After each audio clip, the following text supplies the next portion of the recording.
नमस्कार, मैं डॉक्टर रश्मि शुक्ला हूँ और मैं कैंसर रोग विशेषज्ञ हूँ और मैं पिछले 10 सालों से मैक्स हॉस्पिटल पड़पड़गंज दिल्ली में कार्यरत हूँ। मैं रेडिएशन ऑन्कोलॉजिस्ट हूँ। जैसा कि आप सभी जानते हैं कि कैंसर का इलाज में 3 अहम भूमिकाएं होती हैं, रेडिएशन ऑन्कोलॉजिस्ट, मेडिकल ऑन्कोलॉजिस्ट और सर्जिकल ऑन्कोलॉजिस्ट। तो मैं रेडिएशन ऑन्कोलॉजिस्ट हूँ।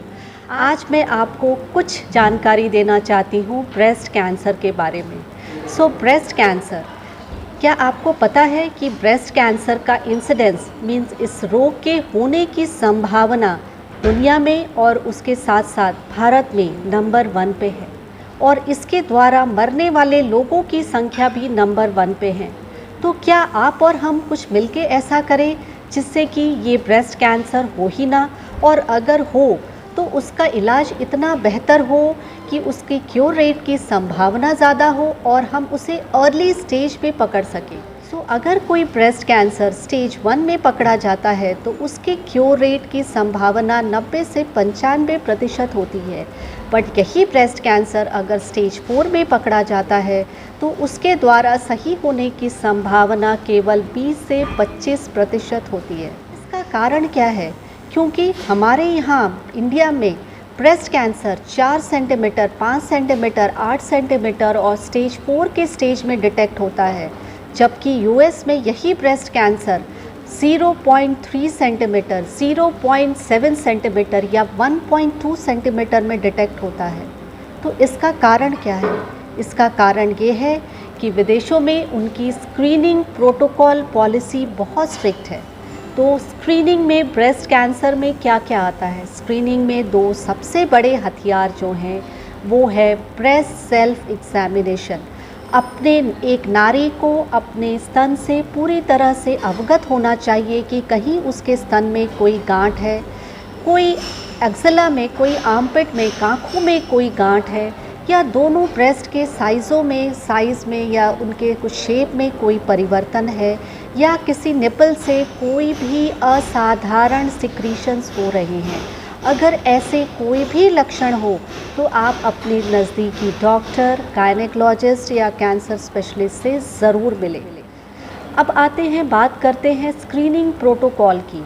अगर स्क्रीनिंग प्रोटोकॉल की बात करें तो उसमें 2 सबसे इम्पॉर्टेंट जो टूल्स हैं, ब्रेस्ट सेल्फ एग्जामिनेशन और मैमोग्राफी।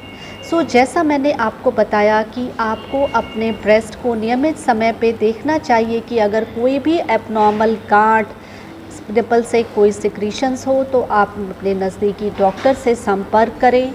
दूसरी जो सबसे महत्वपूर्ण इसमें चीज़ है मैमोग्राफी। मैमोग्राफी एक सिंपल एक्सरे मशीन होती है जिसकी एक सिंपल एक्सरे फिल्म निकाली जाती है।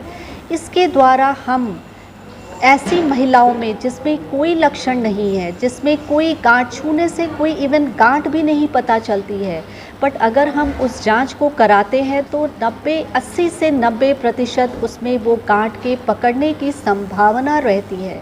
तो मैमोग्राफी कब कराएं? नॉर्मली जो यूएस गाइडलाइंस कहती हैं कि 40 के बाद हर साल हर महिला को एक मैमोग्राफी करानी चाहिए, परंतु हम अपने इंडिया में इतना स्ट्रिक्ट प्रोटोकॉल कभी कभी नहीं फॉलो होता, तो हम एटलीस्ट ये संदेश देना चाहते हैं कि 40 से 45 साल के बीच में एटलीस्ट एक आप बेसलाइन मैमोग्राफी ज़रूर कराएं और 45 साल के बाद हर साल एक मैमोग्राफी कराने का रूल है।